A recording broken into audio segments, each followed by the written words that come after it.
राजधानी देहरादून में फिर हुआ है बड़ा महिला अपराध। देहरादून के रायपुर इलाके में नशीला पदार्थ पिलाकर युवती से सामूहिक दुष्कर्म हुआ। इस मामले में 2 आरोपियों को गिरफ्तार किया गया है, जबकि तीसरे नाबालिग आरोपी को पुलिस संरक्षण में रखा गया है। पीड़ित युवती के परिजन और स्थानीय लोगों ने थाने का घेराव किया। परिजनों का आरोप है कि पुलिस ने केस दर्ज करने में देरी की। काफी हंगामे के बाद पुलिस ने मुकदमा दर्ज किया।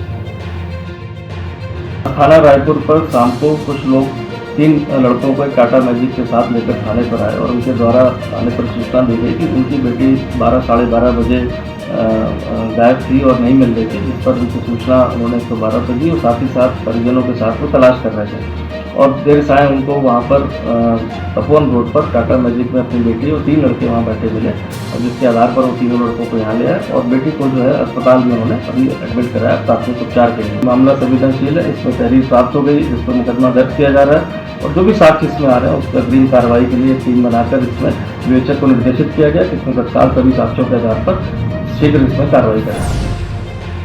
उत्तराखंड में अचानक हुए साइबर हमले से हड़कंप मच गया। मामला गुरुवार सुबह का है। साइबर हमले से सूबे का पूरा आईटी सिस्टम और सरकारी कामकाज 72 घंटे तक पूरी तरह से ठप रहा। सचिवालय समेत किसी भी दफ्तर में कामकाज नहीं हुआ।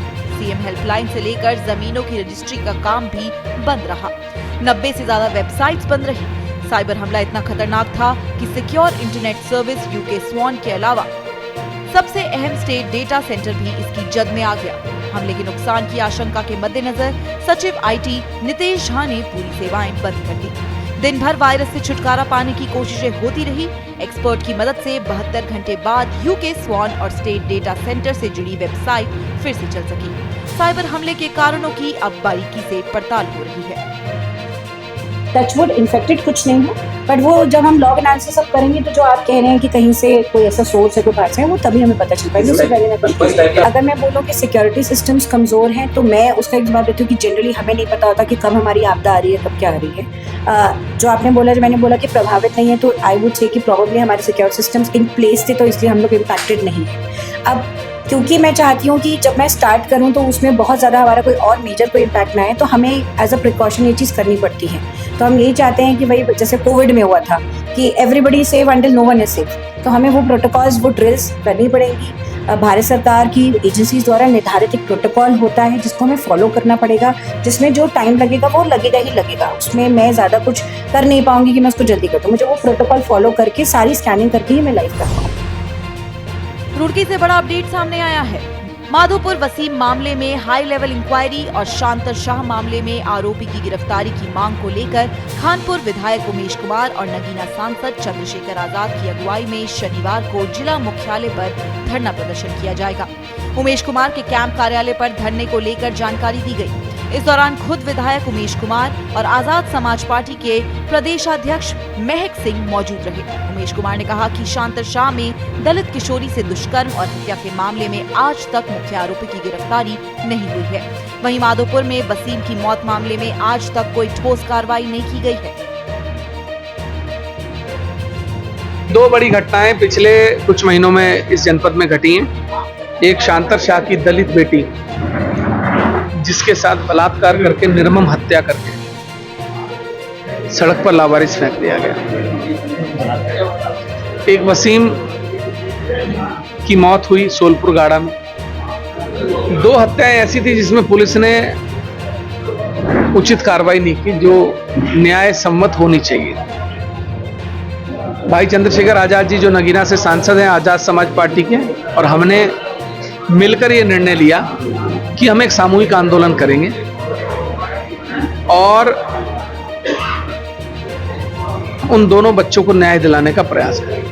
हमारी पहली मांग इसमें यह है कि जब पुलिस प्रशासन के द्वारा अपने सोशल मीडिया अकाउंट पर यह डाला गया कि शांतर शाह प्रकरण में जो रेप के दोषी हैं और जिन लोगों ने रेप के बाद उस बच्ची की हत्या को साजिश रच के अंजाम दिया है, उन लोगों को जेल भेजा गया है, लेकिन एक व्यक्ति अभी भी फरार चल रहा है, जिस व्यक्ति ने पूरे साक्ष्य छिपाने का काम किया और इस घटना में कहीं ना कहीं पर्दे के पीछे रहकर इस घटना को अंजाम दिलाने का काम किया है। आज तक प्रशासन ने अपने सोशल मीडिया अकाउंट पर जानकारी देने के बाद उस व्यक्ति को अरेस्ट नहीं किया है। कहीं ना कहीं राजनीतिक संरक्षण प्राप्त है, क्योंकि भारतीय जनता पार्टी का कार्यकर्ता है तो हम चाहते हैं कि तत्काल प्रभाव से इस व्यक्ति की अरेस्टिंग हो और जो सोहलपुर में नाजायज तरीके से बेगुनाह लोगों पर मुकदमे दर्ज किए गए हैं। लगभग 15 लोग ज्ञात हैं और लगभग 150 लोग अज्ञात हैं जिन पर मुकदमे दर्ज प्रशासन के द्वारा किए गए हैं। मैं घटना में मौके पर मौजूद था। वहाँ किसी प्रकार की कोई आगजनी नहीं हुई, किसी प्रकार से कोई लाठी चार्ज नहीं हुई, किसी प्रकार से कोई पत्थरबाजी नहीं हुई जिस प्रकार से प्रशासन के द्वारा बलवे के मुकदमे लोगों पर लगाए गए हैं। तत्काल लगभग 5 से 10 हज़ार की संख्या में लोग पहुंचेंगे, क्योंकि हमें पता है भीम आर्मी भारत एकता मिशन के साथी जो है वो उत्तर प्रदेश, जिला बिजनौर, जिला सहारनपुर, जिला मुजफ्फरनगर, पुरकाजी, शामली तक के लोग यहाँ आने वाले हैं। देहरादून के डीएम सविन बंसल लगातार एक्शन में हैं। अब डीएम सविन बंसल ने ऋषिकेश के सरकारी अस्पताल का औचक निरीक्षण किया। अस्पताल में डीएम को भारी अव्यवस्थाएं नजर आई, जिसे देखकर वो गुस्सा गए। निरीक्षण के दौरान सरकारी अस्पताल के आईसीयू में ताला लगा मिला। वहीं टीकाकरण कक्ष में AANM भी नदारद मिली, जिसके बाद डीएम ने सीएमएस यानी कि मुख्य चिकित्सा अधीक्षक को कड़ी फटकार लगाई। ऑन स्पॉट सीएमएस और ड्यूटी से नदारद 4 डॉक्टरों की सैलरी रोकने के आदेश जारी कर दिए। अस्पताल की खराब सफाई व्यवस्था पर संबंधित सफाई ठेकेदार पर 50,000 का जुर्माना भी लगाया। डीएम ने पूरे मामले पर सीएमओ से रिपोर्ट तलब की है। सीएम पुष्कर सिंह धामी ने उधम सिंह नगर पहुंचकर जीबी पंत कृषि और प्रौद्योगिकी विश्वविद्यालय में 116वें अखिल भारतीय किसान मेले का शुभारंभ किया। इस दौरान सीएम ने हरेला गार्डन का वर्चुअल उद्घाटन भी किया।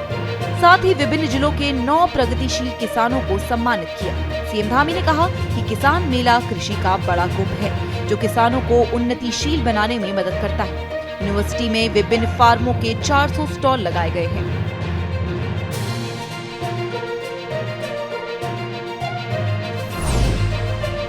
उत्तराखंड सरकार ने साल 2024-25 फसल खरीफ सीजन के लिए धान का समर्थन मूल्य जारी कर दिया है। पिछले साल की तुलना में इस बार धान के न्यूनतम समर्थन मूल्य में वृद्धि हुई है। पिछले साल धान का समर्थन मूल्य 2,183 रुपए प्रति क्विंटल था, जो इस बार बढ़कर 2,300 रुपए प्रति क्विंटल हो गया है। धान की खरीद के लिए RFC ने किसानों के घर के पास ही खरीद सेंटर बनाए हैं। खाद्य विभाग, सहकारिता विभाग, नाफेड और NCCF एजेंसियों को धान खरीदने के लिए नामित किया जाएगा।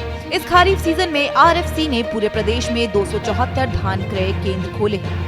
वहीं सरकार ने इस बार पूरे प्रदेश से धान खरीद के लिए करीब 7 लाख मीट्रिक टन का लक्ष्य रखा है। हल्द्वानी नगर निगम से नई पहल, अब बाजारी शुल्क वसूलने के लिए लॉन्च की दगड़ू बैणी सेना। बैणी सेना पहले से ही है, उसी की कामयाबी के बाद अब दगड़ू बैणी सेना को लॉन्च किया गया है। 50 महिलाओं के ग्रुप वाली ये दगड़ू बैणी सेना हल्द्वानी नगर निगम क्षेत्र के नए वार्ड संख्या 31 से लेकर 60 तक की तहबाजारी की वसूली करेगी। इसके अलावा लोगों को पर्यावरण संदेश और स्वच्छता को लेकर जागरूक भी करेगी। वार्ड में केंद्र और राज्य सरकार की विभिन्न जन कल्याणकारी योजनाओं के लाभ दिए जाने के लिए पात्रों की तलाश करने का जिम्मा भी दगड़ू बैणी सेना के पास होगा। उत्तराखंड से कैलाश पर्वत के हुए दर्शन, मंत्रमुग्ध हुए शिव भक्त। जी हां, अब पिथौरागढ़ के ओल्ड लिपुलेख से कैलाश पर्वत के दर्शन हो रहे हैं। दरअसल नवरात्रि के पहले दिन यानी कि 3 अक्टूबर को यात्रियों के 5 सदस्यीय दल ने पिथौरागढ़ जिले में स्थित ओल्ड लिपुलेख से कैलाश पर्वत के दर्शन किए। उन्होंने उत्तराखंड में ही खड़े होकर न केवल कैलाश पर्वत के दर्शन किए, बल्कि भक्ति में सराबोर होकर वो काफी देर तक पर्वत को निहारते रहे। ये विशेष तस्वीरें उत्तराखंड सूचना और जनसंपर्क विभाग ने एक्स हैंडल पर शेयर की है। नवरात्रि के मौके पर हल्द्वानी में भव्य राम बारात का आयोजन किया गया, जिसमें शहर के हजारों लोगों ने शिरकत की। राम बारात निकलने से पूरा शहर भगवामय हो गया। जय श्री राम के नारे गूंजे। राम बारात लटूरिया बाबा आश्रम से रामलीला मैदान तक निकाली गई। इस दौरान जगह जगह लोगों ने पुष्प वर्षा कर राम बारात का स्वागत किया। राम बारात में शामिल खूबसूरत झांकियों ने भी लोगों का मन मोह लिया। सांसद अजय भट्ट समेत कई जनप्रतिनिधि भी इस राम बारात में शामिल हुए। ऑल इंडिया रेलवे फेडरेशन के महामंत्री शिव गोपाल मिश्रा शुक्रवार को उत्तराखंड के काठगोदाम रेलवे स्टेशन पहुंचे, जहां रेलवे यूनियन से जुड़े कर्मचारियों ने उनका भव्य स्वागत किया। इस दौरान शिव गोपाल मिश्रा ने कहा कि रेलवे को किसी भी कीमत पर बिकने और उसका निजीकरण नहीं होने देंगे। 13 साल बाद रेलवे की यूनियन को फिर से मान्यता और वेरिफिकेशन करने को उन्होंने अच्छी पहल बताया। ये भी कहा कि रेलवे कर्मचारियों की आवास और बोनस वृद्धि को लेकर फेडरेशन रेल मंत्रालय से लगातार संपर्क में है। बहुत बार कोशिश की गई है कि इसके ऑपरेशन को दे दिया जाए, गाड़ियों की गाड़ियां दे दी जाएं, स्टेशन के स्टेशन दे दिए जाएं, लेकिन आप देखेंगे ऐसा कुछ होने वाला नहीं है।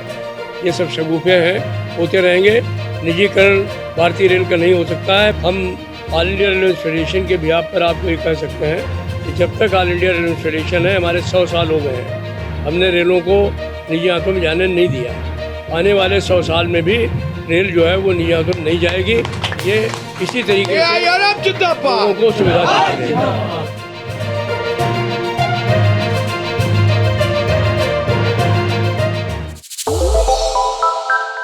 श्रेष्ठ उत्तराखंड पर खबरों से जुड़े रहने के लिए चैनल को सब्सक्राइब और लाइक करें, बेल आइकन दबाएं और देखते रहें श्रेष्ठ उत्तराखंड।